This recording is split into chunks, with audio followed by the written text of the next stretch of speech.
हरे कृष्णा कृष्णा कृष्णा हरे हरे, हरे राम राम राम हरे हरे। हरे कृष्णा। आप सभी भक्तों का हार्दिक स्वागत है आज की श्रीमद् भागवतम की इस कक्षा में। स्वागतम सुस्वागतम। और हम पढ़ रहे हैं श्रीमद् भागवतम चतुर्थ स्कंद अध्याय 25। आज हम प्रारंभ करेंगे जिसका नाम है राजा पुरंजन के गुणों का वर्णन। तो जल्दी से हम रिकैप करते हैं, कल हमने क्या पढ़ा था। कल हम पढ़ रहे थे शिव जी ने जो स्तुति गाई थी, बहुत सुंदर भगवान विष्णु की स्तुति गाई। उन्होंने एक स्तोत्र गाया था, उसकी वो महिमा बता रहे थे, उसके विषय में बता रहे थे कि उसको गाने से क्या क्या गुण विकसित होते हैं, क्या क्या हमें कृपा मिलती है। तो उसका पूरा हमने कल महात्म्य पढ़ा और आज हम प्रारंभ करेंगे राजा पुरंजन के गुणों का वर्णन। तो आइए आज हम पढ़ते श्रीमद् भागवतम चतुर्थ स्कंद अध्याय 25 का पहला श्लोक से हम प्रारंभ करते हैं। मैत्रेय उवाच। महर्षि मैत्रेय ने विदुर से आगे कहा, हे विदुर, शिवजी ने इस प्रकार से राजा बर्हिषत के पुत्रों को उपदेश दिया।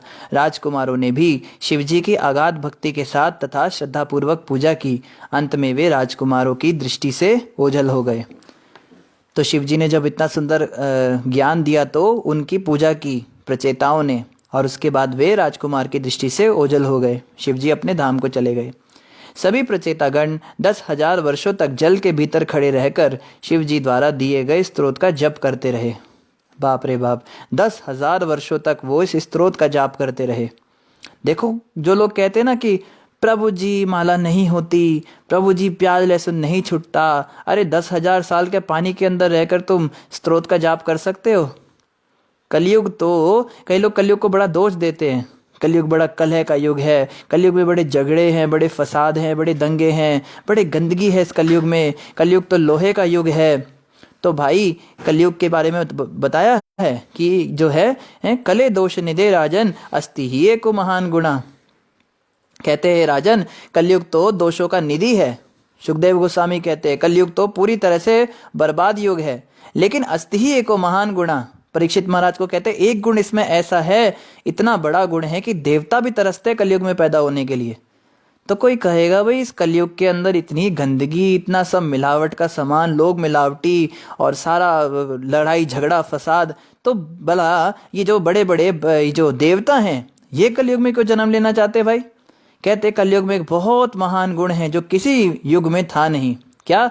कीर्तना देव कृष्णस्य मुक्त संगम प्रजम व्रजेत। कि जो व्यक्ति कृष्ण का कीर्तन करता है, इस महामंत्र का जप करता है, हरे कृष्ण कृष्ण कृष्ण हरे हरे, हरे राम राम राम हरे हरे, उसको मुक्ति भी मिलती है और भगवान के धाम की प्राप्ति भी हो जाती है। ये बहुत बड़ी बात है। यहाँ पे बता रहे 10,000 वर्षों तक शिवजी का जो स्तोत्र था, इसका उन्होंने जाप किया जल के भीतर खड़े होकर, और उसके बाद उनको भगवान की प्राप्ति होगी। और हम कलयुग के अंदर केवल 16 माला जपते हैं, 2 घंटे का जाप करते हैं, और उतने में हमें भगवान मिल रहे हैं, और हमसे वो भी नहीं होता। क्या हमारी दुर्दशा है, कितने हम दुर्भाग्यशाली। सोचना चाहिए, कभी अपने ऊपर विचार करना चाहिए। कितने सस्ते में मिल रहा है और ये भी हमसे लिया नहीं जा रहा। कितने गिरे हुए लोग हैं हम। तो खैर, यहाँ पे बताया जा रहा है कि उन्होंने स्तोत्र का जाप किया। जब राजकुमार जल के भीतर कठिन तपस्या कर रहे थे तो उनके पिता विभिन्न प्रकार के सकाम कर्म संपन्न करने में रत थे। उसी समय समस्त आध्यात्मिक जीवन के ज्ञाता तथा शिक्षक परम संत नारद ने राजा पर अत्यंत दयालु होकर उन्हें आध्यात्मिक जीवन के विषय में उपदेश देने का निश्चय किया। तो नारद जी ने सोचा कि ये जो राजा हैं इनको मैं जाके कुछ अच्छी बातें बताऊं। नारद मुनि ने राजा प्राचीन बर्हिषत से पूछा, हे राजन, तुम इन सकाम कर्मों के द्वारा कौन सी इच्छा पूरी करना चाहते हो? जीवन का मुख्य उद्देश्य तो समस्त कष्टों से छुटकारा पाना तथा सुख भोगना है, किंतु इन दोनों को सकाम कर्म द्वारा प्राप्त नहीं किया जा सकता। प्रीचर हो तो नारद जी जैसा, जो भी प्रचारक बनना चाहता है ना, उसे नारद जी के चरित्र को अवश्य पढ़ना चाहिए। नारद जी प्रचार करते थे, मतलब किसी को विचलित करके वो भक्त बनाते थे, किसी को दंड देकर भक्त बनाते थे, किसी को वरदान देकर भक्त बनाते थे, किसी को श्राप देकर भक्त बनाते थे, किसी को प्रश्न पूछकर भक्त बनाते थे, किसी की जिज्ञासा को शांत करके प्रश्न जो है भक्त बनाते थे, किसी के अंदर जिज्ञासा उत्पन्न करके, किसी में भय उत्पन्न करके, अलग अलग प्रकार। कोई मतलब फिक्स स्ट्रैटेजी नहीं होती नारद जी की कि मेरे को जाना है, महामंत्र के बारे में बताना है, प्याज लहसुन छुड़वाना है और हरे कृष्णा जपवाना है और उसके बाद वो भक्त बनेगा। रेगुलर क्लासेस में अटेंड कराना है, व्हाट्सएप ग्रुप ज्वाइन करवाना है, फेसबुक पे लेक्चर देने हैं, ये सब नारद जी का चलता नहीं। नारद जी हर व्यक्ति को पकड़ने का तरीका जानते हैं। किस टाइप के व्यक्ति को किस प्रकार से भक्ति में लगाया जाता है ये नारद जी को पता है। एक्सपर्ट प्रीचर का मतलब होता है कि बेकार से बेकार व्यक्ति को भी उसके पास भेज दो, वो भी भक्त बन जाए भगवान का। तो ये जो महाराज प्राचीन बरहिषद हैं, ये सकाम कर्म करने में लगे हुए थे, नाना प्रकार की पूजाएं कर रहे थे, देवी देवताओं के यज्ञ कर रहे, होम कर रहे हैं, गंडमूल संस्कार कर रहे हैं, नारायण बलि कर रहे, दुनिया भर की चीजें होती, कर्मकांड में बड़ा कुछ होता है। तो जब सकाम कर्म कर रहे थे तो नारद जी इनके पास आए और बोले, राजन, जीवन का उद्देश्य तो सुखों को भोगना है और कष्टों से छुटकारा पाना है। तो राजा एकदम कन्विंस हो जाएगा ना, बिल्कुल सही आप कह रहे हो। देखो ऐसे जो लोग होते हैं ना, जो शराबी कबाबी लोग होते हैं, इनके पास में हमें यही जाकर बोलना चाहिए कि लाइफ का गोल क्या है, इनसे पूछना चाहिए। तो बताएंगे लाइफ का गोल हमने ये बनाया है, सो बनाया है, पैसा कमाना है, डॉक्टर बनना है, इंजीनियर, बड़ी सारी बातें बताएंगे। तो इनको बोलो भाई, हम सीधे बोलेंगे कृष्ण प्रेम है, तो कहेंगे कौन कृष्ण कौन प्रेम, भैया तुम जाओ यहाँ से। हमें ये बोलना चाहिए लाइफ का गोल है एंजॉय करना और प्रॉब्लम्स को खत्म करना, प्रॉब्लम्स को सॉल्व करना नहीं, प्रॉब्लम्स को खत्म करना। प्रॉब्लम्स रही ही ना जीवन में और हम एक अनंत सुख को भोग सके जो कभी समाप्त ना हो, ऐसा सुख। तो वो कहेगा हाँ हाँ तुम्हारी बात सही है। फिर जो है नारद जी ने फिर क्या कहा, राजा कन्विंस हो गया, बिल्कुल सही बात है आपकी। नारद जी कहते किंतु इन दोनों को सकाम कर्म द्वारा प्राप्त नहीं किया जा सकता। फिर ये नुक्ता जोड़ना होता है कि जो आप कर रहे हो, जो आप पैसे बना रहे हो, इससे क्या आपको अनंत सुख मिलेगा क्या? आपके सारे कष्ट मिट जाएंगे क्या इससे? नहीं, ऐसा नहीं होगा। फिर वो व्यक्ति कंफ्यूज हो जाएगा, वो कहेगा बात तुम्हारी समझ में आती है तो बताओ फिर क्या करना चाहिए। और देखो यही बात राजा भी कहेगा। राजा उवाचा, राजा ने उत्तर दिया, हे महात्मन नारद, मेरी बुद्धि सकाम कर्मों में उलझी हुई है, अतः मुझे अपने जीवन के चरम लक्ष्य का ज्ञान नहीं रह गया है। कृपया करके मुझे विशुद्ध ज्ञान प्रदान कीजिए जिससे मैं सकाम कर्मों के बंधन से छुटकारा पा सकूं। तो नारद जी के प्लान्स हमेशा सक्सेसफुल होते थे। नारद जी प्रश्न ऐसा करते थे जिसका आंसर हमेशा निश्चित होता था। मतलब प्रश्न ऐसा पूछना चाहिए जिसका आंसर हमेशा हमें पता होगा कि क्या आंसर देने वाला है। अभी कोई व्यक्ति कहेगा कि मैं तो पैसा बनाऊंगा, मैं तो घर बार संसार करूंगा, तो हम उससे प्रश्न ऐसा पूछे जिसका उत्तर हमेशा हमारे फेवर में हो। हम कहेंगे भाई जिंदगी का, तेरे जीवन का उद्देश्य तो यही है ना कि खा पी के मजा करना है, सुखी रहना है, तुझे कष्टों को नहीं सहन करना। तो हर व्यक्ति हाँ ही बोलेगा, ना कौन बोलेगा? कोई कहे नहीं मेरा नहीं है, तो फिर उसको छोड़ दो भाई, फिर तू मर, फिर तो कुत्ता बिल्ली गधा सुअरी बनते रखो, तेरा तो कोई उद्धार नहीं हो सकता। बुद्धिमान व्यक्ति कहेगा हाँ जी, तो उसको बोलो जो तुम कर रहे हो इससे तो ऐसा मिलने नहीं वाला। तो नेक्स्ट प्रश्न वो यही करेगा ना। अब आप बताइए आपके हिसाब से क्या करना चाहिए? कहते हैं जो तथा कथित सुंदर जीवन अर्थात संतान तथा स्त्री में फंसकर गृहस्थ के रूप में रहने तथा संपत्ति के पीछे लगे रहने में ही रुचि रखते हैं, वे इन्हीं वस्तुओं को जीवन का चरम लक्ष्य मान बैठते हैं। ऐसे लोग जीवन का चरम लक्ष्य प्राप्त किए बिना इस संसार में ही विभिन्न देहों में घूमते रहते हैं। ये बात कौन कह रहे हैं? ये नारद जी नहीं कह रहे हैं, ये राजा प्राचीन बरहिषद कह रहे हैं। राजा खुद ही बता रहे हैं कि जो तथाकथित सुंदर जीवन, हम कहते हैं ना हमारा है, सब सोचो कि झीलों का शहर हो, उस पर अपना घर हो, हम देखे सपने प्यारे सच हो सारे, ऐसे ऐसे हम गाने सुनते हैं। हमारे छोटा सा घर हो, होम स्वीट होम हो, हमारे छोटे छोटे चूजे हों, हमारे बच्चे हों और हम दोनों साथ में रहेंगे, हम बातें करेंगे, बस हमारा जीवन यूं ही निकल जाएगा। And they lived happily ever after, ऐसी हैप्पी एंडिंग। मगर ये केवल फिल्मों में होती है, वास्तविकता में ऐसा होता नहीं। राजा कह रहे हैं तथाकथित सुंदर जीवन अर्थात संतान तथा स्त्री में फंसकर गृहस्थ के रूप में रहने तथा संपत्ति के पीछे लगे रहने में ही रुचि रखते हैं। ये जो शादीशुदा हो जाते हैं, शादियां करके घर में बैठते हैं, ये लोग क्या करते हैं? स्त्री और संतान को ही अपने जीवन का लक्ष्य मान बैठते हैं। और पैसा, तीन चीजें होनी चाहिए हमारे घर में, पैसा, संतान और स्त्री, तो हम क्या हैं? We are successful. पर पता है इन्हीं 3 चीजों को तुलसीदास जी ने क्या कहा है? तुलसीदास जी कहते हैं तुलसीदास जी क्या कहते हैं? सुतदारा और लक्ष्मी पापी के भी होए। वो तो कहते तो पापी के भी होते हैं। सुत का मतलब बच्चा, दारा मतलब कोई बड़ी सुंदर पत्नी, और लक्ष्मी पैसा वैसा घर में, ये तो पापी के भी होए। पापी लोगों के पास भी ये सब चीजें होती हैं। तो ऐसी कौन सी वस्तु है जो पापियों के पास नहीं होती, केवल भक्तों के पास होती है? प्रश्न उठता है। तो तुलसीदास जी ने बड़ा सुंदर इसमें इसके बारे में बोला है, संत समागम हरि कथा तुलसी दुर्लभ दोय, सुतदारा और लक्ष्मी पापी के भी होय। एक तो संत समागम और हरि कथा, तुलसी दुर्लभ दोय।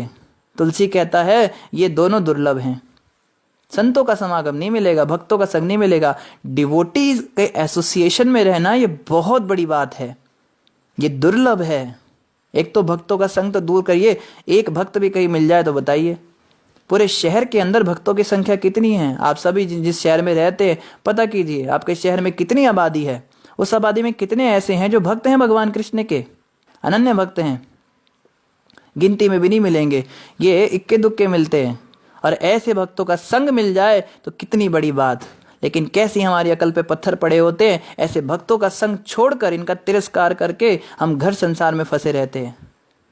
हम प्रोग्राम में नहीं जा सकते, हम सत्संग में नहीं जा सकते हैं। संत समागम हरि कथा, उसके ऊपर भी हरि कथा, भगवान कृष्ण की कथा तो और भी दुर्लभ है। आप देखिए ना, कितनी सारी किताबें छपती है इस दुनिया में, कितनी किताबें जो हरि के विषय में छपती हैं। कितने दुनिया भर के यूट्यूब पे वीडियोस आते हैं, कितनी ऐसी वीडियोस है जो हरि की कथा से संबंधित होते हैं। टीवी पे कितने चैनल आते हैं, उसमें कितने चैनल ऐसे हैं जो भगवान की विशुद्ध कथा करते हैं, वो विशुद्ध भक्तों के द्वारा, जो पैसे नहीं लेते कथा करने के।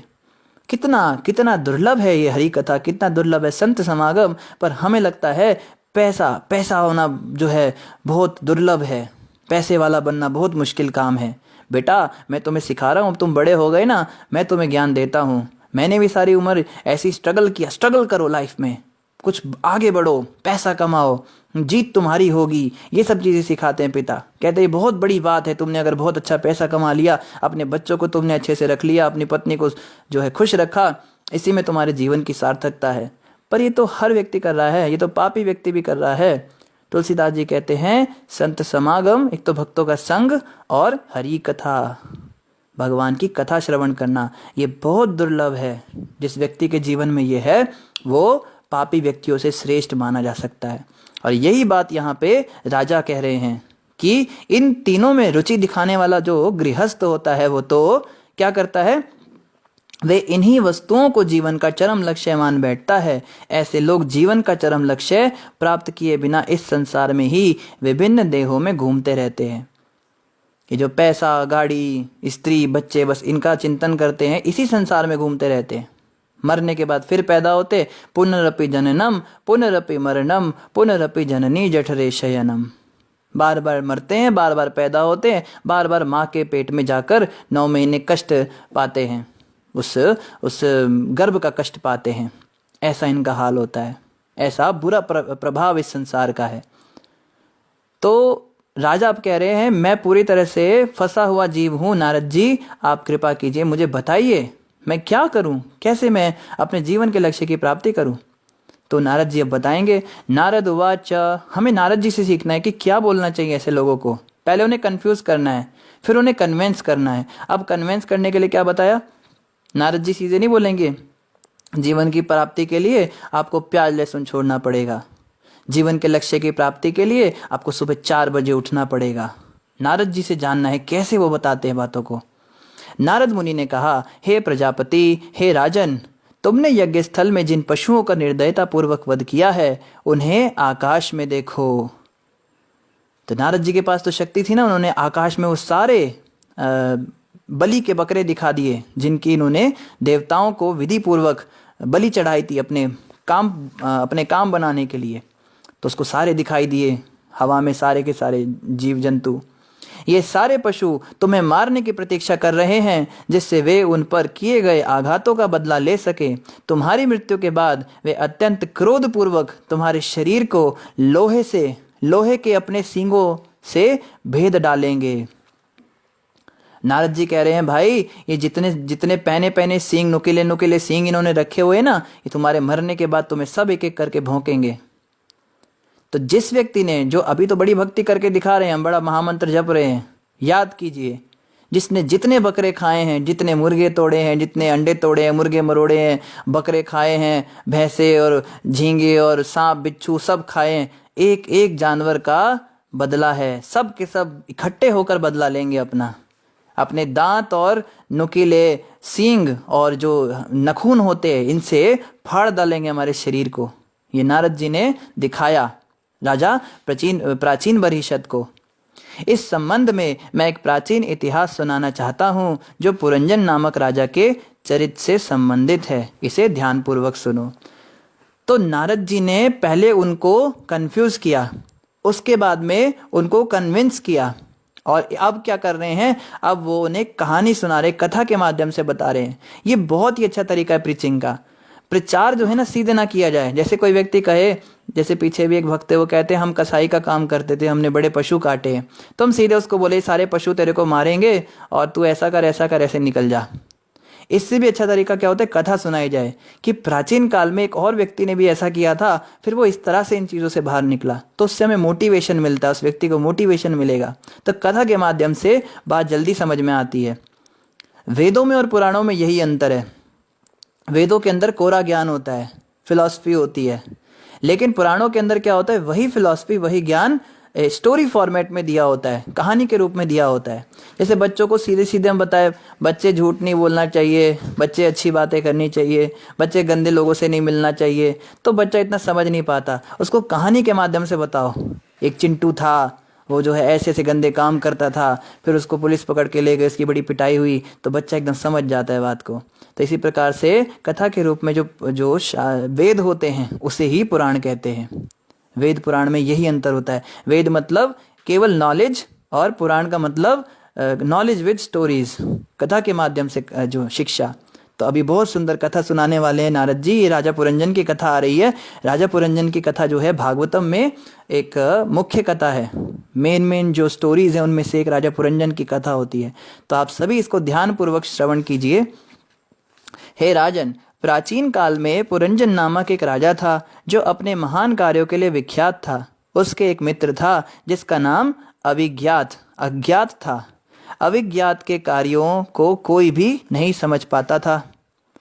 तो बता रहे पहले बहुत पुरानी बात है, एक पुरंजन नाम का राजा था और उसका एक मित्र था जिसका नाम था अविज्ञात। और अविज्ञात जो भी करता था उसको कोई समझ नहीं पाता था क्या कर रहा है ये। राजा पुरंजन अपने रहने के लिए उपयुक्त स्थान खोजने लगा और इस तरह वह संसार घूम आया। फिर भी कड़ी दौड़ धूप के बाद भी उसे अपनी इच्छा के अनुकूल कोई स्थान नहीं मिला। अंत में वह अत्यंत खिन्न और निराश हो उठा।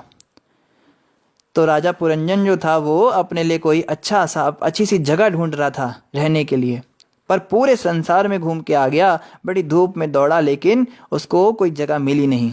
तो बहुत दुखी हो गया, बहुत परेशान हो गया वो। राजा पुरंजन की इंद्रिय भोग की लालसाएं असीम थी, अतः वह सारे संसार में ऐसा स्थान खोजने के लिए भ्रमण करता रहा जहां उसकी इच्छाएं पूरी हो सके, किंतु हाय, उसे सर्वत्र अभाव की अनुभूति ही प्रतीत हुई। तो ये पुरंजन को पूरी दुनिया के अंदर घूमने पर भी जगह क्यों नहीं मिल रही थी रहने के लिए? क्योंकि इसको ऐसी जगह चाहिए थी जो बिल्कुल परफेक्ट हो सेंस ग्रेटिफिकेशन के लिए, अपने इंद्रिय भोग की सारी इच्छाएं हो। जैसे हम भी ढूंढते हैं ना, हमारा घर ऐसी जगह हो, पॉश इलाका हो, रेलवे स्टेशन पास हो, मॉल्स हो आसपास, भीड़ जंगल ना हो, कोई सोसाइटी हो, कॉलोनी हो, आसपास कोई मंदिर भी हो, बड़ा अच्छा टूरिस्ट स्पॉट पे घर हो, क्लाइमेट अच्छा होना चाहिए, व्यू अच्छा होना चाहिए। इंद्रिय भोग की मतलब सारी की सारी हमें वस्तुएं चाहिए, ऐसी जगह हम ढूंढते हैं ना। तो ये पुरंजन भी ऐसा ही करता था, लेकिन हाय, इसको हर जगह अभाव की अनुभूति हुई। कहीं पे कुछ कमी मिली, कहीं पे कुछ और कमी। एक बार इस प्रकार से विचरण करते हुए उसने हिमालय पर्वत के दक्षिण में भारतवर्ष नामक देश में एक नगर देखा जिसमें चारों ओर 9 दरवाजे थे और जो समस्त सुलक्षणों से युक्त था। तो इस राजा पुरंजन, ध्यान से सुनिएगा, ये कथा बहुत इंपॉर्टेंट है। इस कथा से रिलेट करके आगे एक एनालॉजी दी जाएगी कि राजा पुरंजन कौन है, ये 9 द्वार क्या है, पूरा बताया जाएगा। तो इन्होंने क्या किया, हिमालय पर्वत के ये दक्षिण भाग में गए। वहाँ पे भारतवर्ष नाम का एक देश मिला जिसमें एक नगर देखा। उस नगर के चारों ओर 9 दरवाजे थे जो समस्त सुलक्षणों से युक्त थे। अच्छे लक्षण प्रकट हो रहे थे। 9 दरवाजों का वो क्या था, वो नगर था, एक शहर था जिसमें 9 दरवाजे और सब अच्छे अच्छे उसमें शुभ लक्षण थे। वह नगर चारों ओर दीवालों तथा उद्यानों से घिरा था और उसके भीतर मीनारे, नहरें, खिड़कियां तथा झरोखे थे। वहाँ के घर सोने, चांदी तथा लोहे के बने गुंबदों से अलंकृत थे। तो वो नगर कैसा था, चारों तरफ दीवारें थी ऊंची ऊंची, मतलब 4 दीवारी हो रखी थी पूरे नगर में, और उद्यानों से घिरा हुआ था। उद्यान थे, उसके भीतर मीनारें थी। मीनार मतलब ये बड़े बड़े जो ये होते हैं ना, जो ये बिल्डिंग्स होती हैं।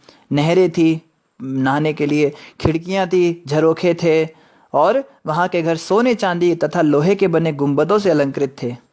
जैसे ये है ना गोल्डन टेम्पल, और ये और भी जगहें हैं जो साउथ इंडिया में इतने सारे मंदिर हैं, वो स्वर्ण मंडित होते हैं, सोने चांदी की गुंबद होती है उनके ऊपर। तो ऐसे थे। उस नगर के घरों की फर्श नीलम, स्फटिक, हीरे, मोती, पन्ना तथा लाल से निर्मित थी।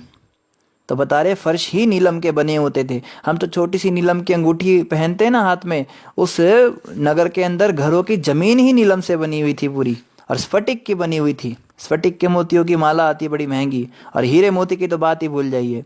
हीरे मोती जड़े हुए थे, मतलब ऐसे टाइल्स बना के ऐसे अलग अलग काले पीले रंग नहीं करते थे वो, या फिर आजकल वो स्टिकर चिपका देते हैं या कुछ कालीन डिजाइन वाला वो बिछा देते हैं। यहाँ पे क्या था, ये हीरे और मोतियों से उनका फर्श में डिजाइन बने हुए थे। पन्ना और जो लाल मणि ये सब इनसे बने हुए थे। घरों की कांति के कारण यह नगर भोगवती नामक स्वर्गीय नगरी के समान लग रहा था। तो स्वर्ग के अंदर एक नगरी है जिसका नाम है भोगवती। तो उस भोगवती स्वर्ग की नगरी की याद दिला रहा था। ये ऐसा नगर था, लेकिन पृथ्वी के ऊपर था। ये बड़ी आश्चर्य की बात थी। उस नगर में अनेक सभा भवन, चौराहे, सड़कें, खान पान गृह, द्यूत क्रीड़ा स्थल, बाजार, विश्रामालय, झंडियाँ, पताकाएं तथा सुंदर उद्यान थे। वह नगर इन सब से घिरा था। तो शहर के अंदर जो अच्छी अच्छी चीज़ें होती हैं या जो कॉमन चीज़ें होती हैं, सब कुछ इसके अंदर भी था। उस नगर के बाहर एक सुंदर सरोवर के चारों ओर अनेक सुंदर वृक्ष तथा लताएं थी। उस सरोवर में पक्षियों तथा भौरों के झुंड थे जो सदैव कूजते तथा गुंजार करते थे। तो बाहर एक सरोवर था चारों ओर, नगर के चारों ओर सरोवर जैसा था। तो किले जैसा घर था, मतलब जैसे किला होता है ना, किले के चारों तरफ बड़ी बड़ी दीवार होती है और चारों तरफ खाई होती है, उसमें जल भरा होता है। और उसके बाहर जो है, अगर किसी को आना हो अंदर तो वो अंदर नहीं जा सकता सीधा किले में। एक दरवाजा होता था, वो ऐसे नीचे गिरता था, दरवाजे के द्वारा जाया जाता था। तो वैसा कुछ ये नगर है। सरोवर के तट पर खड़े हुए वृक्षों की शाखाएं उन जल कणों को ग्रहण कर रही थी जो हिमाच्छादित पर्वत से घिरने वाले झरनों से वासंती वायु द्वारा ले जाए जा रहे थे। तो सरोवर के तट पे जो वृक्ष की शाखाएं थी वो जल कणों से ग्रहण कर रही थी, जल कणों को ग्रहण कर रही थी। तो हवा में मतलब पानी के बूंदे थी, और जो कि हिमालय पर्वत से आ रही थी, बर्फीली हवाएं आ रही थी। ऐसे वातावरण में वन के पशु भी मुनियों के समान ही अहिंसक एवं ईर्ष्याहीन हो गए थे। ठंड इतनी ज़्यादा हो गई थी कि वो लोग मुनियों की तरह हो गए थे। जानवर ठंड में क्या किसी का शिकार करेंगे, तो सब मुनि ऋषि की तरह जंगलों में घूमते थे। अतः वे किसी पर आक्रमण नहीं करते थे। यही नहीं, सर्वत्र कोयलें गूंज रही थी। उस रास्ते से निकलने वाले किसी भी पथिक को मानो उस सुंदर उद्यान में विश्राम करने का निमंत्रण दिया जा रहा हो। तो आप सोचिए, इतना सुंदर कोई वन उपवन है, इतनी मधुर तान है, पंछियों की गुंजार है, हवाएं चल रही है मंद मंद। और मज़े की बात क्या है, यहाँ पे जो जानवर घूमते हैं इन्होंने हिंसा भी छोड़ दी है करनी। तो कितना आनंद आता है ऐसी जगह पे पिकनिक स्पॉट करने के लिए लोग जाते हैं, हिल स्टेशंस पे जाते हैं। कोई शिमला जाता है, कोई धनौल्टी जाता है, कोई देहरादून जाता है, कोई यहाँ जाता है, डलहौजी जाता है बर्फ़ देखने और आनंद जो है मनाने के लिए। तो यहाँ पे हर व्यक्ति जो है आके एकदम खुश हो जाता था। सारे पथिक सोचते थे हमें तो खुला निमंत्रण मिल रहा है यहाँ रहने के लिए। उस अद्भुत उद्यान में विचरण करते हुए राजा पुरंजन ने अचानक से एक स्त्री देखी। क्षमा कीजिए, अचानक एक सुंदर स्त्री देखी। स्त्री नहीं थी, सुंदर स्त्री थी। अब इसे ही तो कहते हैं सोने पे सुहागा। इतना सुंदर वन है, हवाएं हैं, सब कुछ है, और यहाँ पे एक सुंदर सी स्त्री भी दिख जाए तो क्या कहना। तो पुरंजन राजा को एक सुंदर स्त्री भी दिखाई दे गई, जो अनायास ही चली आ रही थी। अपने आप ही सामने से चलती हुई आ रही थी उनकी ओर। उसके साथ 10 नौकर थे और प्रत्येक नौकर के साथ सैकड़ों पत्नियां थी। वो जो स्त्री थी उसके साथ 10 नौकर थे और हर नौकर की सैकड़ों पत्नियां थी। सैकड़ों मतलब 100 की गिनती में पत्नियां थी, 100, 200, 300, 500 ऐसे। वह स्त्री 5 फनों वाले एक सर्प द्वारा चारों ओर से रक्षित थी। तो उस स्त्री की रक्षा केवल नौकर नहीं कर रहे थे, एक 5 फनों वाला सांप भी था। अ स्नेक विद 5 हुड्स, 5 फन थे उसके, वो भी रक्षा कर रहा था। वह अत्यंत सुंदरी तथा तरुणी थी और उपयुक्त पति खोजने के लिए अत्यधिक उत्सुक प्रतीत हो रही थी। और भी क्या अच्छा हो गया, कुंवारी थी और पति को भी ढूंढ रही थी, और पुरंजन जी सामने खड़े हुए थे। अब देखिए क्या होगा। उस स्त्री के नाक, दांत तथा मस्तक सभी अतीव सुंदर थे। उसके कान भी समान रूप से सुंदर थे और चमचमाते कुंडलों से सुशोभित थे। तो अंग प्रत्यंग बड़ा सुंदर था। उस स्त्री की कमर तथा नितंब अत्यंत सुंदर थे। वह पीली साड़ी और सुनहरी करधनी पहने थी। चलते समय उसके नुपुर खनक रहे थे। वह ऐसी प्रतीत हो रही थी मानो स्वर्ग की निवासिनी हो। इतनी सारी सिक्योरिटी की क्या आवश्यकता थी, अब पता लग रहा है। बड़ी सुंदर थी वो स्वर्ग की अप्सराओं को भी मात देती थी, और जंगल में घूम रही है और पति को ढूंढ रही है। स्त्री अपनी साड़ी के आंचल से अपने समवर्तुल एवं सटे हुए स्तनों को ढकने का प्रयास कर रही थी। वह हाथी के समान चलती हुई लज्जावश अपने स्तनों को बारंबार ढकने का प्रयास कर रही थी। तो बेशर्म नहीं थी। जब देखा सामने एक पराया पुरुष है तो लज्जा भी दिखा रही थी, शर्मीली भी थी। और जब स्त्री के अंदर लज्जा भी आ जाती है तो वो और सुंदर हो जाती है। अब तो राजा पुरंजन जो है ये बिल्कुल खुश हो गए। वीर पुरंजन उस सुंदरी रमणी की भौहों तथा मुख की मुस्कान से अत्यधिक आकृष्ट हुआ और उसके काम वासना रूपी तीरों से तुरंत भिद गया। जब वह लजाती हुई हंसी तो पुरंजन को और भी सुंदर लगी। लो जी, एक और काम हो गया। पहले तो सुंदर, उस पर भी शर्मा रही है, फिर शर्माते हुए स्माइल भी पास करने लगी, हंस रही है, ही कर रही है। तो अब पुरंजन जो है इसको तो तीर लग रहे हैं कामदेव के। अतः वीर होते हुए भी वह उसको संबोधित करने से अपने को रोक न सका। तो वीर जो होते हैं, वीर कैसे होते हैं? वीर जो हैं वो संयमी होते हैं। ऐसी किसी स्त्री को देखकर वो बातें नहीं करने लग जाते उससे। लेकिन यहाँ पे क्या कहा जा रहा है, उस स्त्री ने इतने सारे लक्षण प्रकट कर दिए एक साथ, इस वीर की भी वीरता कहाँ चली गई पता नहीं लगा। और देखो क्या कहता है, पुरंजन ने क्या बोला उस स्त्री को, हे कमल नयनी। कमल नयनी जैसे आजकल कोई कहे कितनी, हे सुंदरी, कोई अलग अलग संबोधन देता है ना, तुम कहाँ जा रही हो। हे कमल नयनी, कृपा करके मुझे बताओ कि तुम कहाँ से आ रही हो, तुम कौन हो और तुम किसकी पुत्री हो। तो 3 क्वेश्चंस जो हैं किए, और तीनों ही क्वेश्चंस बिल्कुल टू द पॉइंट किए। पहले तो पूछा मुझे बताओ तुम कहाँ से आ रही हो, तो पता लग जाएगा भाई कहाँ पे तुम्हारा घर है। कहते तुम कौन हो, कौन हो से पता लग जाएगा राजकुमारी हो क्या हो, और तुम किसकी पुत्री हो, तुम्हारे पिता का भी एड्रेस पता लग जाए तो तुम्हारा हाथ मांगने भी चला जाऊंगा। तुम अत्यंत साध्वी लगती हो। इसको ये साध्वी लग रही है, पराये पुरुष को ये खड़ी खड़ी ऐसे इशारे कर रही है और इसको साध्वी लग रही है। तो ये होता है, हमने कई बार लोगों को देखा है। हम भक्तों को बोलते हैं कि प्रभु जी आप कहाँ, आप तो भक्त हो, आप कहाँ ये गर्लफ्रेंड वर्लफ्रेंड के चक्कर में पड़ गए। तो प्रभु जी नहीं, उसके बारे में आप ऐसा मत बोलो, वो ऐसी नहीं है, वो बहुत अच्छी है, वो बड़ी भक्त है, वो डिवोटी है, वो जप करती है। अरे वो काहे की डिवोटी है? शादी से पहले वो जो है ये कर रही है, पराये पुरुष के साथ बातें बातें कर रही है, सब गलत काम कर रही है, और तुम कह रहे हो डिवोटी है। तो जो जो पुरुष होता है ना, वो पागल हो जाता है किसी स्त्री के चक्कर में पड़कर, और स्त्रियों का भी यही हाल है। कोई भी पुरुष जो है बड़े आराम से स्त्रियों को बेवकूफ़ बना देता है, और उसको समझाओ कि माता तुम कहाँ इन चक्करों में पड़ रही हो, कहेगी नहीं प्रभु जी वो मुझसे शादी करेगा, वो बहुत अच्छा भक्त है, बहुत अच्छा डिवोटी है।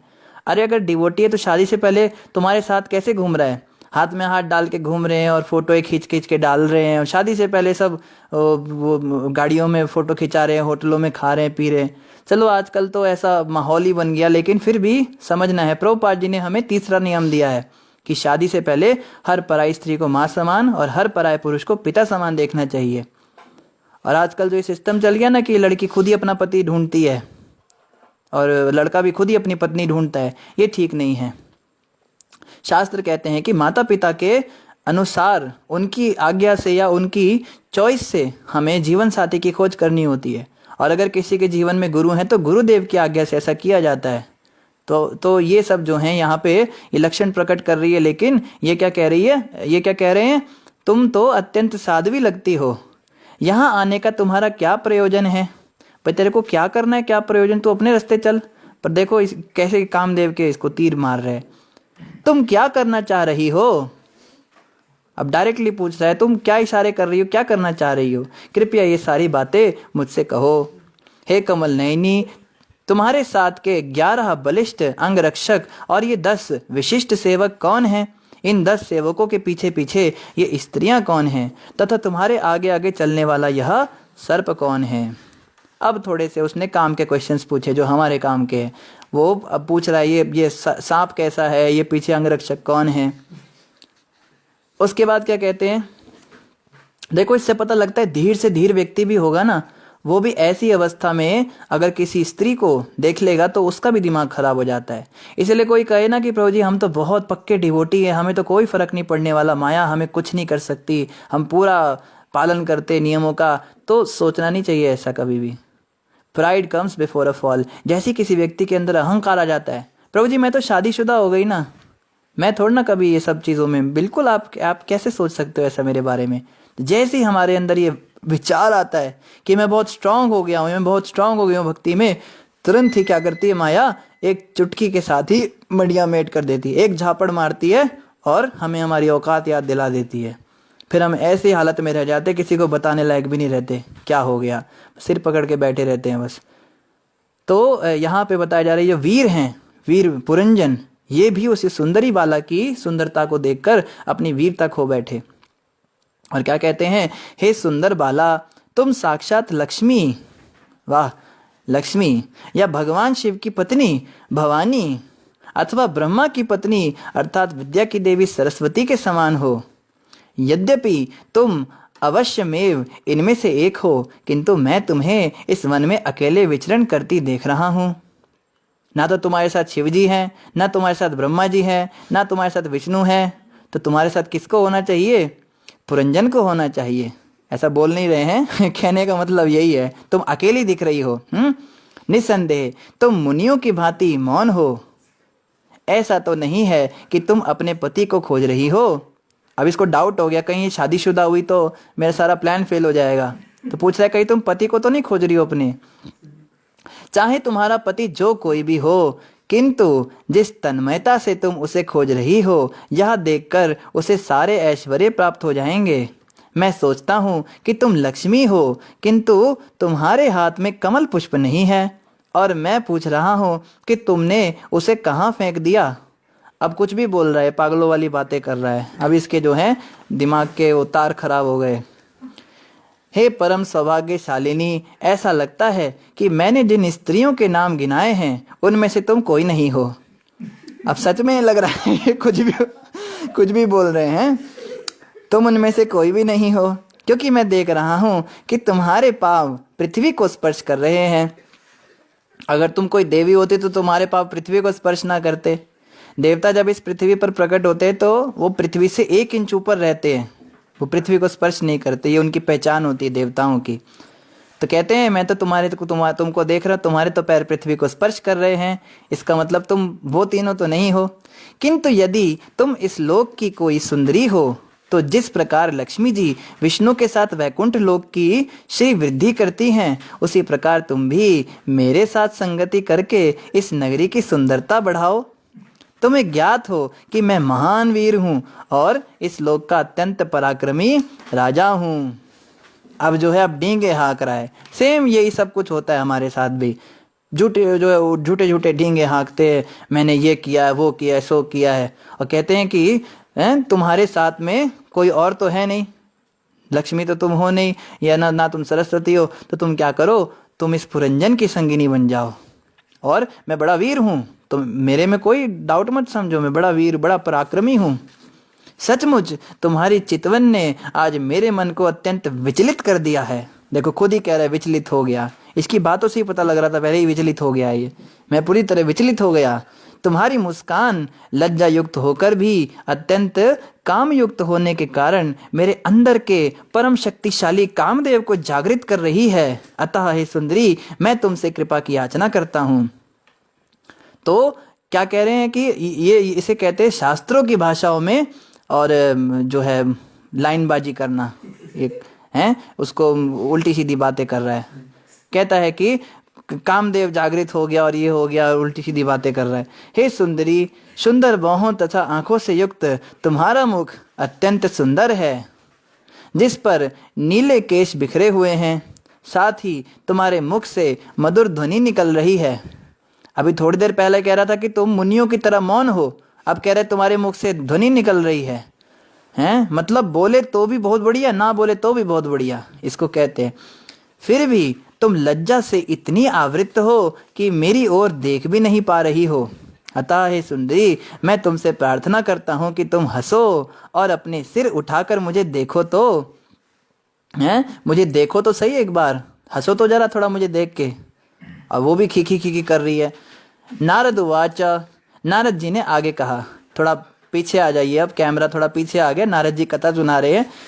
हे राजन, जब राजा उस सुंदरी का स्पर्श करने तथा उसका भोग करने के लिए अत्यधिक मोहित एवं अधीर हो उठा, तो वह बाला भी उसके शब्दों से आकृष्ट हुई और उसने हंसते हुए उसकी याचना स्वीकार कर ली। इस समय तक वह राजा के प्रति निश्चय ही आकृष्ट हो चुकी थी। तो वो भी वैसी ही निकली, उसने भी, इसने लाइन दी और उसने लाइन पकड़ ली। तो राजा ने तो बड़ी बड़ी ढींगे हाके ऐसा वैसा है, पर नारद जी कहते इस समय तक ये सारी बातें सुनकर वो जो स्त्री थी वो भी उसके प्रति आकृष्ट हो गई। उस युवती ने कहा, अब सुनिए, उस महान की भी बात सुनिए।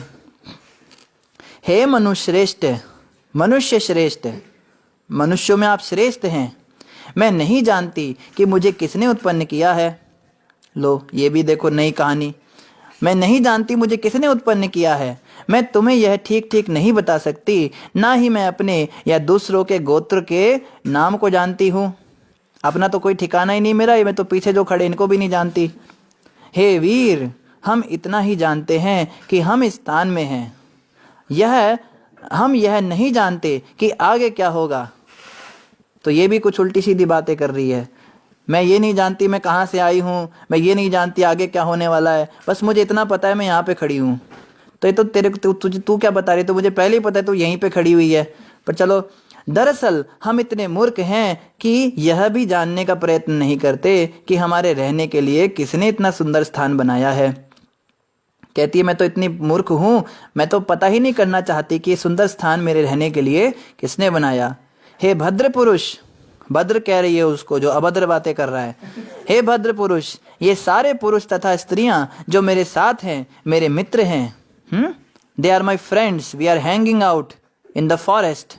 क्या करते हैं वो आजकल, हाइकिंग करते हैं, क्या करते हैं, वो हाइकिंग कर रही थी। ये मेरे मित्र हैं और यह सांप सदैव जागता रहता है और मेरे साथ सोते समय भी इस पुरी की रक्षा करता है। ये राजा, ये जो सांप जो है ये हमेशा जागता है, कभी सोता नहीं है, और मेरी भी रक्षा करता है और इस पूरी की भी रक्षा करता है।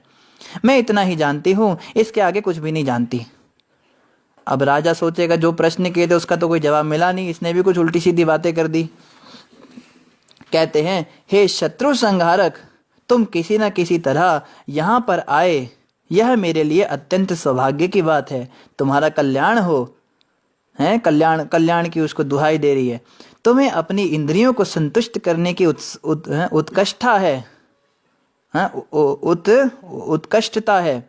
अतः मैं तथा मेरे सभी मित्र तुम्हारी इच्छाओं को पूरा करने का भरसक प्रयास करेंगे। कहती हम सब मिलकर तुम्हारी इंद्रियों को तुष्ट करेंगे, रुको अभी। हे स्वामी, मैंने तुम्हारे लिए ही इस 9 द्वारों वाली नगरी की व्यवस्था की है, जिससे सभी प्रकार की तुम्हारी इंद्रिय तुष्टि हो सके। तुम यहाँ 100 वर्षों तक रह सकते हो और तुम्हें भोग की सारी सामग्री प्रदान की जाएगी। अभी तो कह रही थी मैं जानती नहीं कौन हूँ, किसने मुझे बनाया, कहाँ कौन कहाँ से आया है। अब कह रही है मैंने ये सारी नगरी में व्यवस्था की है, 9 द्वारों वाली ये नगरी बनाई है और यहाँ पे तुम्हें सारी व्यवस्था की जाएगी।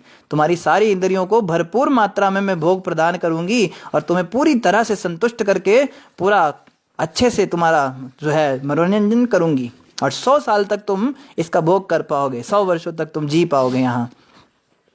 भला मैं अन्यों के साथ कैसे रमण करने की अपेक्षा कर सकती हूँ, क्योंकि ना तो उन्हें रति का ज्ञान है, ना वे जीवित अवस्था में अथवा मरने के बाद इस जीवन का भोग करना जानते हैं। ऐसे मूर्ख व्यक्ति पशु तुल्य हैं, क्योंकि वे इंद्रिय भोग की क्रिया को ना इस जीवन में और ना ही मृत्यु के उपरांत जानते हैं।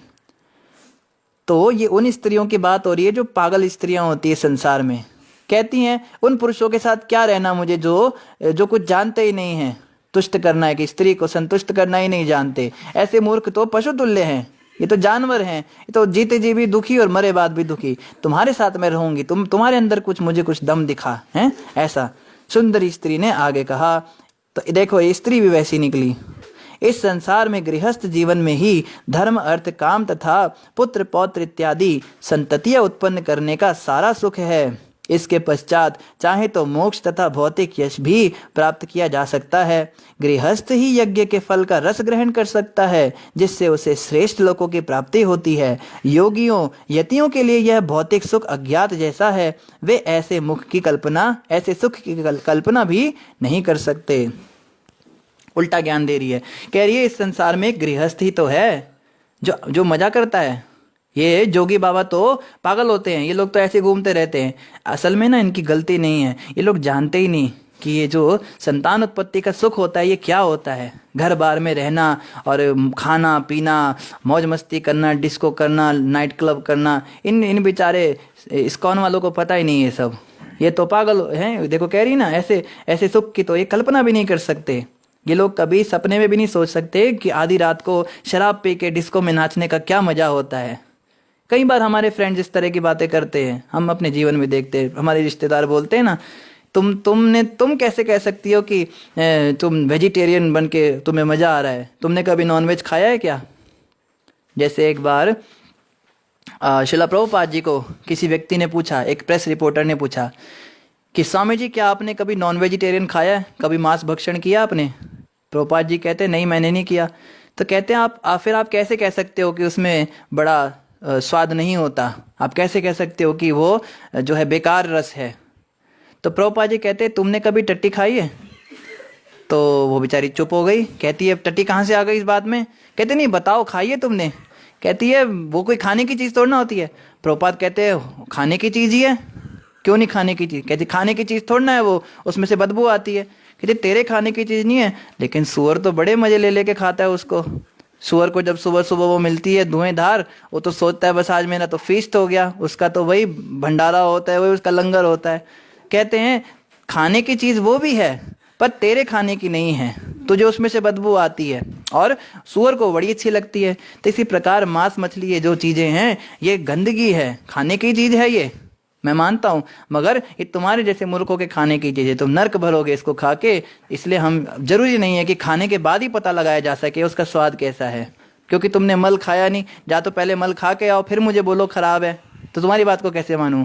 तो बेचारी चुप हो गई, उसके मुंह पे ताला लग गया। तो ऐसे ऐसे मूर्खों को प्रभुपाद जी मुंह तोड़ जवाब दिया करते थे।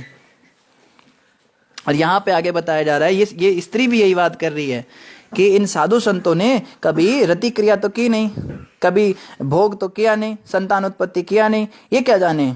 मगर तुम मुझे बड़े होशियार लगते हो, तुम बड़े बुद्धिमान हो, तुम इन सब चीज़ों के बारे में जानते हो, काम और मोह, ये धर्म और अर्थ ये सब तुम जानते हो। और आगे कहती है गृहस्थ ही यज्ञ के फल का रस ग्रहण कर सकता है। एक गृहस्थ जीवन में ही तो व्यक्ति होता है जो यज्ञों को जो है उसका फल ग्रहण करता है। तो जितना ये पूजा पाठ है, जितना ये तपस्या है, हवन है, इन सब का जो अंतिम लक्ष्य है वो क्या है? वो कहती है इनका अंतिम लक्ष्य है अलग अलग लोकों पे जाना और ज़्यादा भोग करना। मतलब आप त्याग कर रहे हो ताकि आप भोग कर सको, यानी कि आप डाइटिंग कर रहे हो ताकि आप ज़्यादा खा सको। आप पेट को खाली कर रहे हो ताकि आप पेट को भर सको। तो पेट को भरने के लिए थोड़ा ना पेट खाली किया जाता है। तो ये इस संसार में चलता है, पहले तो भरो फिर खाली करो। पहले तो भरने के लिए पागल रहते हैं लोग, ये खाना वो खाना, वो आइसक्रीम खानी, ये पिज्ज़ा खाना, फिर खाली करने के लिए परेशान रहते हैं। हाजमोला खा रहे, कायम चूरन खा रहे, त्रिफला चूरन खा रहे, दुनिया भर के चूरन खाते हैं। यही तो करते लोग, खाली करने के लिए परेशान, फिर भरने के लिए परेशान, फिर खाली करने के लिए परेशान, फिर भरने के लिए परेशान। खाना पे खाना, खाना पे खाना, खाना पे खाना, बस ये चल रहा है। तो ये भी यही बात कर रही है, पहले तो हम खूब सारे व्रत रखेंगे और फिर हम स्वर्ग में जाके खूब भोग करेंगे। ऐसे सुख की तो ये साधु संत जो है कल्पना भी नहीं कर सकते। क्या बात कर रही है देखो। उस स्त्री ने आगे कहा, और ये देखो ये कथा नारद मुनि सुना रहे हैं जो नैष्टिक ब्रह्मचारी हैं। ब्रह्मचारी लोग ऐसी कथाएं सुनाने में बड़ा आनंद लेते हैं। उस स्त्री ने आगे कहा, अधिकारियों के अनुसार गृहस्थ जीवन न केवल अपने को बल्कि समस्त पितरों, देवताओं, ऋषियों, साधु पुरुषों तथा अन्य सबों को अच्छा लगने वाला है। इस प्रकार गृहस्थ जीवन अत्यंत उपयोगी है। कह रही है यही तो उपयोगी जीवन है। जिस व्यक्ति ने शादी ही नहीं की, गृहस्थ जीवन का ही आनंद नहीं लिया, वो तो ऐसे ही मर गए जैसे जानवर मर जाते हैं। पितर हो, देवता हो, ऋषि हो, यहाँ तक कि साधु पुरुष भी क्यों ना हो, सबको गृहस्थ जीवन बड़ा अच्छा लगता है। वो बता रही, गृहस्थ जीवन की महिमा सुना रही है। गृहस्थ जीवन इतना अच्छा होता है कि सब लोग इसको पसंद करते हैं। हे वीर पुरुष, इस संसार में ऐसी कौन स्त्री होगी जो तुम जैसे पति को स्वीकार नहीं करेगी? हैं, तुम्हारे जैसा बेड़ा गर्क पति किसको नहीं चाहिए होगा? तुम ही तो हो जो मुझे नरकों में ले जाओगे। यही तो बात हुई ना कहने की। तुम्हें विषयी भोगी और तुम एक अच्छी साध्वी स्त्री को देखकर ऐसे अभद्र गंदे गंदे कमेंट्स तुम पास कर रहे हो। तुमसे बढ़िया कौन होगा वो व्यक्ति? और देखो आजकल की स्त्रियों का भी यही हाल है। उनको ऐसी पति चाहिए होते हैं जो सड़क छाप होते हैं, ऐसी उल्टी सीधी बातें करने वाले होते हैं। अच्छे भले भक्त होंगे, 4 नियम पालन कर रहे होंगे, सुबह उठ रहे होंगे, 16 माला कर रहे होंगे, मंगल आरती कर रहे होंगे, तो उनको बड़ा बुरा लगता है, पता नहीं किस पागल से शादी हो गई मेरी। सुबह 4 बजे उठ के नाचने लगता है, कभी रात को सोते सोते हरे कृष्णा करने लगता है, कभी घुमाने के लिए कहूँ तो वहाँ साधुओं के बीच में वृंदावन में ले जाता है, कभी घंटियों की आवाज़ सुनाता है। तो मैं सोचती हूँ मैं तो पागल हो गई हूँ। हैं, स्त्री सोचती है इससे अच्छा तो कोई विषय भोगी पति मिल जाता, कितनी सुखी रहती मैं। तो ये भी ऐसी ही है, देखो इसका आगे क्या हाल होगा। और आगे क्या कह रही, तुम इतने प्रसिद्ध, उदार, इतने सुंदर तथा सुलभ हो। तुम बड़े सुंदर हो, बड़े उदार हो। यही तो सारी चीज़ें देखकर आजकल की स्त्रियां पति का चुनाव करती हैं। पहले तो चेहरा देखेंगी, फेसबुक पे या इंस्टाग्राम पे या किसी शादी में ब्याह में देख लेंगी, चेहरा बड़ा सुंदर होना चाहिए, उदार होना चाहिए, मतलब पैसा बहुत होना चाहिए और बड़ा दानी होना चाहिए, प्रसिद्ध होना चाहिए। कि तुम्हारे कितने फॉलोवर्स हैं इंस्टाग्राम पे, तुम्हारी फॉलोवरशिप कितनी है, टिकटॉक पे कितने फॉलोवर है तुम्हारे? अरे बाप रे, तुम तो बड़े फेमस हो। हैं, फेमस लोगों से शादी करने की बड़ी बीमारी हो गई आजकल। और सुलभ हो, बड़ी आसानी से तुम मुझे मिल गए, सामने से ही तुम आ गए मेरे जीवन में, मेहनत भी नहीं करनी पड़ी। तो मैं तो इतनी मूर्ख नहीं हूं कि मैं तुम्हारे इस प्रस्ताव को छोड़ के जाऊंगी, तुम्हें ही अपना पति बनाऊंगी। हे महाबाहु, इस संसार में ऐसा कौन है जो सर्प के शरीर जैसी तुम्हारी भुजाओं से आकृष्ट ना हो जाए? हैं, तुम्हारे हाथ कैसे हैं? सांप के जैसे हैं। कितनी सुंदर उपमा दे रही है। महाबाहु हो तुम, सांपों जैसी तुम्हारे भुजाएं हैं, इससे कौन स्त्री होगी जो आकर्षित नहीं होगी? वास्तव में तुम अपनी मोहक मुस्कान तथा अपनी छेड़छाड़ युक्त दया से हम जैसी पति विहीन स्त्रियों के संताप को दूर करते हो। वाह, कितनी अच्छी भाषा है। कहती है तुम्हारी जो ये छेड़छाड़ है, ये हम जैसी बिना पति वाली औरतों पे कृपा है तुम्हारी। हम सोचती हैं कि तुम केवल हमारे हित के लिए ही पृथ्वी पर विचरण कर रहे हो।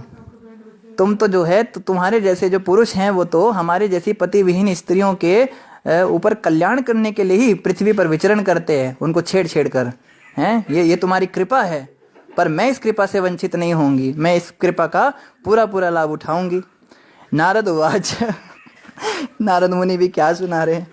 नारद मुनि ने आगे कहा, हे राजन, वे दोनों स्त्री तथा पुरुष एक दूसरे का पारस्परिक सौहार्द द्वारा समर्थन करते हुए उस नगरी में प्रविष्ट हुए और उन्होंने 100 वर्षों तक जीवन का सुख भोगा।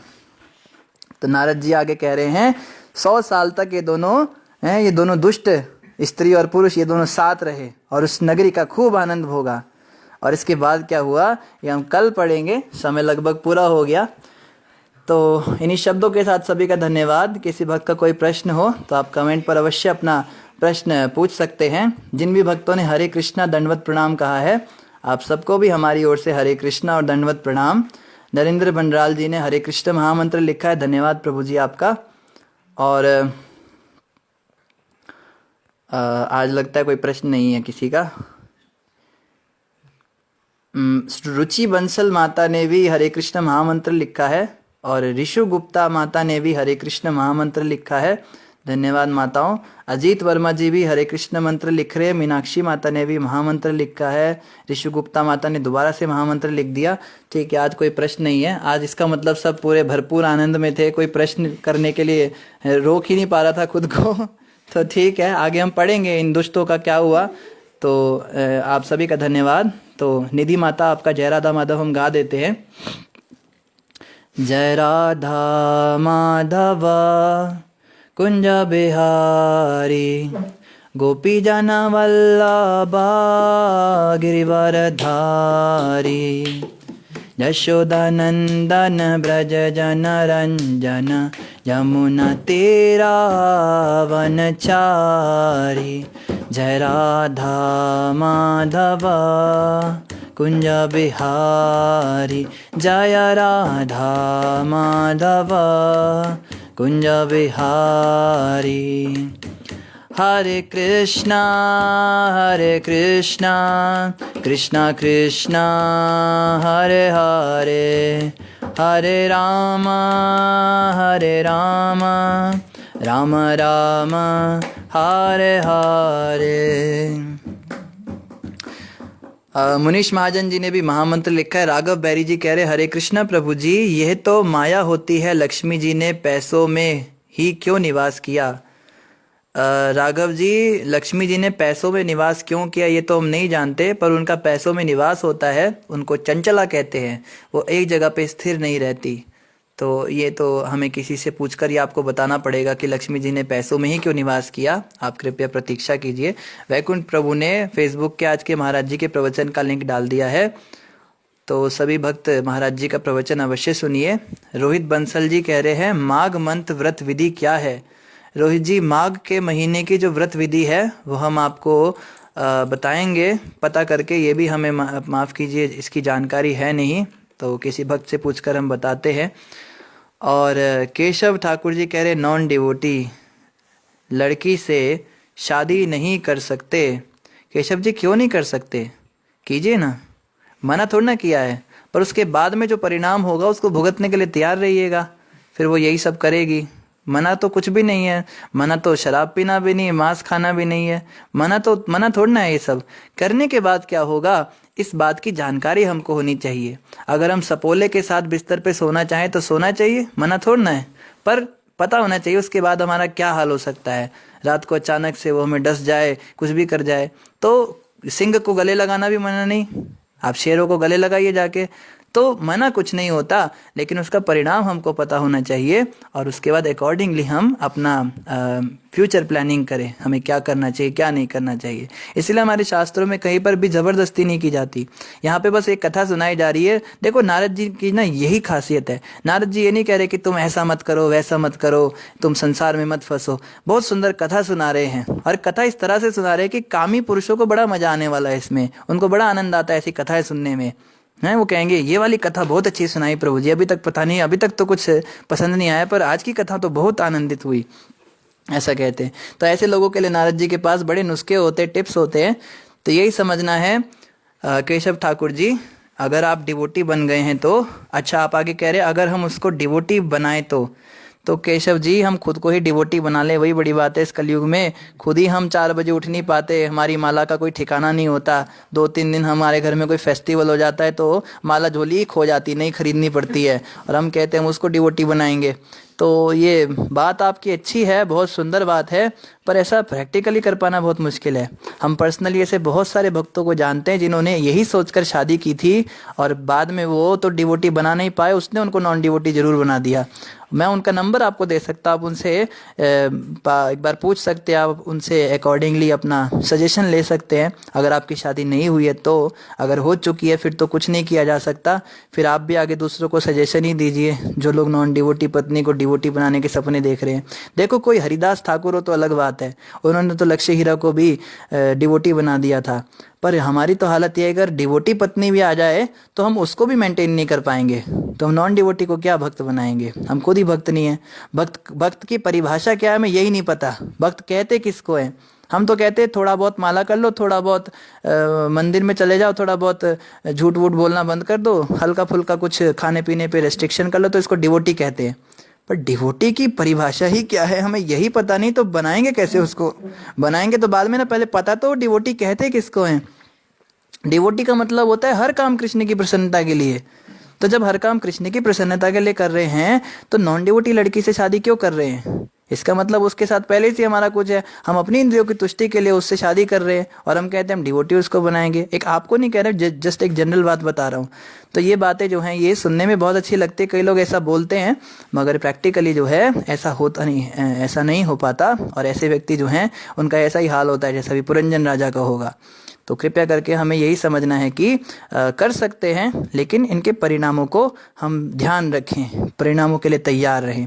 इसलिए गुरु होने बहुत ज़रूरी हैं। गुरु से हर बात पूछनी चाहिए।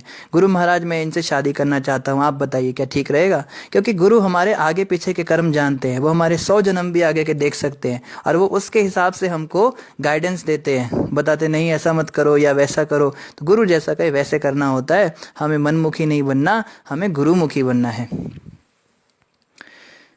ठीक है, धन्यवाद केशव जी, अच्छा लगा जान के आपको समझ में आया, आपने जी कहा है। तो इन्हीं शब्दों के साथ आप सभी का धन्यवाद। बोले ग्रंथराज श्रीमद् भागवतम महापुराण की जय, जगत गुरु शिला प्रभुपाद की जय, गौर भक्त वृंद की जय, श्री गुरु महाराज की जय। हरे कृष्ण।